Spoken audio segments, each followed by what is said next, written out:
మద్యం కేసు నిందితుల నివాసాలు కార్యాలయాల్లో సిట్ సోదాలు జరుపుతోంది. దీనికి సంబంధించి మరింత సమాచారం మా ప్రతినిధి సూరిబాబు హైదరాబాద్ నుంచి ప్రత్యక్ష ప్రసారంతో అందిస్తారు.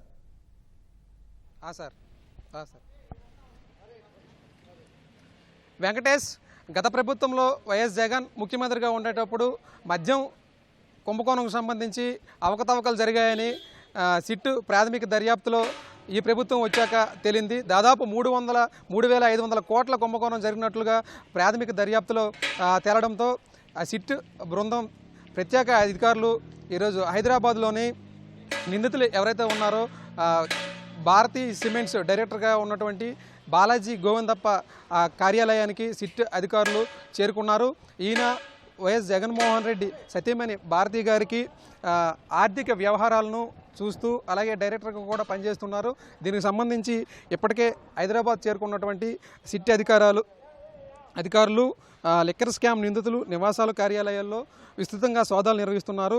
ప్రధానంగా హైదరాబాద్లోని రాజ్ కసిరెడ్డికి చెందిన ఆఫీస్ రీసోర్స్ 1 అలాగే ఈ గోవిందప్ప కార్యాలయం ఉండే భారతీ సిమెంట్స్తో పాటు నానక్రామ్ గోల్డ్లోని చాణిక్యకు చెందిన టీ గ్రిల్ రెస్టారెంట్లలో సోదాలు నిర్వహిస్తున్నట్లు మనకు సమాచారం అందుతూ ఉంది. కార్యాలయాల్లో సోదాలతో పాటు అప్పట్లో ఎవరు ఎక్కడెక్కడ సమావేశమయ్యారు, ఎన్నిసార్లు భేటీ అయ్యారు అనే అంశాలను పక్కా సాంకేతిక ఆధారాలతో సిట్టు సోదాలను నిర్వహిస్తూ ఉంది.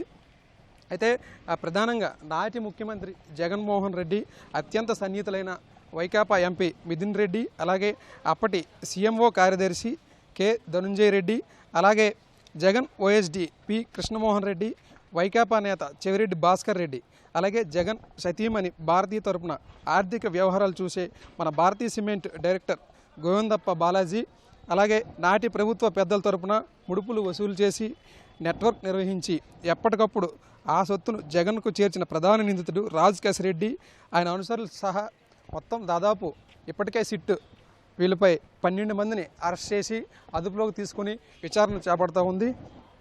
అయితే గత ప్రభుత్వంలో అనగా 2019, 2024 మధ్య అధికారంలోకి వచ్చిన వెంటనే ఈ మద్యం సంబంధించి ఈ ముడుపులు ఎలా కొల్లగొట్టారు, దోపిడీకి వీళ్ళు ఎలాగా నూతన మద్య విధానాన్ని రూపొందించారు, అలాగే ప్రభుత్వ దుకాణాలు తీసుకొచ్చి మద్యం తయారీ అలాగే కొనుగోలుకు సంబంధించిన విక్రయాలు, మద్యం తయారీ అలాగే సరఫరా అన్నింటినీ కూడా గుత్తాధిపత్యంతో నాటి సర్కారు పెట్టుకుందనేది ప్రధాన ఆరోపణ.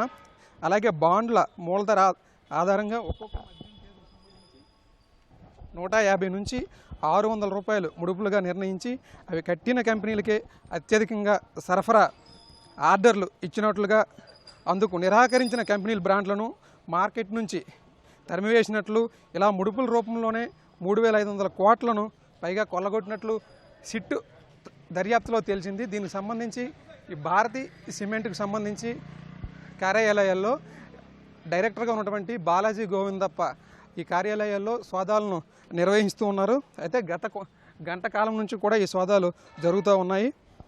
అయితే ఇతర చేతుల్లో ఉన్నటువంటి డిస్టరీలను బెదిరించి భయపెట్టి లాగేసుకుని వాటిలో జే బ్రాండ్లను చేసి వాటికి బేవరేజెస్ కార్పొరేషన్తో కొనిపించి భారీగా దోచుకున్నట్లు సిట్ దర్యాప్తులో తేల్చుకుంది. అయితే ఈ దోచుకున్న డబ్బుతో దుబాయ్ సహా పలు దేశాల్లో కంపెనీలు పెట్టినట్లు, నల్లధనాన్ని తెల్లధనంగా మార్చేందుకు స్థిరాస్తి రంగంలోనూ అలాగే సినిమాల్లోనూ పెట్టుబడులు పెట్టినట్లు ప్రధానంగా ఆరోపణలు అయితే ఉన్నాయి. అయితే సిట్ అధికారులు ఇవాళ గంట మునిపే హైదరాబాద్లోని ఈ నిందితులు ఎవరైతే ఉన్నారో రాజు కసిరెడ్డి అలాగే వైఎస్ జగన్మోహన్ రెడ్డి సతీమణి భారతీ సిమెంట్కి సంబంధించి డైరెక్ట్గా ఉన్నటువంటి బాలాజీ గోవిందప్ప డైరెక్టర్గా ఉన్నారు. ఆయన కార్యాలయాలు అలాగే ఆయన ఉన్నటువంటి స్థలాలకు సంబంధించి నివాసాల్లో కూడా దర్యాప్తులు జరుగుతున్నాయి. అయితే ఆంధ్రప్రదేశ్ నుంచి వచ్చిన సిట్ అధికారులు పక్కా సాంకేతిక ఆధారాలతో ఈ దర్యాప్తును చేపడుతున్నారు. గత ప్రభుత్వంలో ఈ మద్యంకు సంబంధించి ఎలాంటి పాలసీలు రూపొందించారు, ఈ పాలసీలకు సంబంధించి ఎలా ప్రభుత్వ పెద్దలతో మాట్లాడి ఏ కంపెనీలకు వీటిని ఇచ్చారు, ఆ డబ్బులను ఏ ప్రదేశాలకు వీటిని మళ్లించారు అనే మొత్తం వ్యవహారాన్ని సిట్టు ఈ గవర్నమెంట్ వచ్చాక ఏర్పాటు చేసి వీటిని నిగ్గు తేల్చే పనిలో సిట్టు బృందం ఉంది. ఇప్పటికే దీనికి సంబంధించి మిథున్ రెడ్డి, చెవిరెడ్డి భాస్కర్ రెడ్డి సహా 12 మంది అరెస్ట్ అయ్యారు. మొత్తానికి ఈరోజు చేరుకున్న సిట్టు అధికారులు హైదరాబాద్లోని నిందితుల నివాసాలు, అలాగే అప్పటి కార్యాలయాల్లో వాళ్ళు ఎక్కడెక్కడ సమావేశం అయ్యేవారు అనే విషయాలను సాంకేతిక ఆధారాలతో ఇక్కడ చేరుకుని దాదాపు గంటకు పైగా సోదాలు నిర్వహిస్తున్నారు. మన బంజారా హిల్స్లోని ఈ భారతీ సిమెంట్స్ కార్యాలయంలోని గోవిందప్ప ఇక్కడ సమావేశం అయ్యేవారని, దీనికి సంబంధించి సిట్ అధికారులు ఇక్కడ చేరుకొని దర్యాప్తు చేస్తూ ఉన్నారు. ఇది ప్రజెంట్ ఇక్కడ తాజా సమాచారం. Over to studio.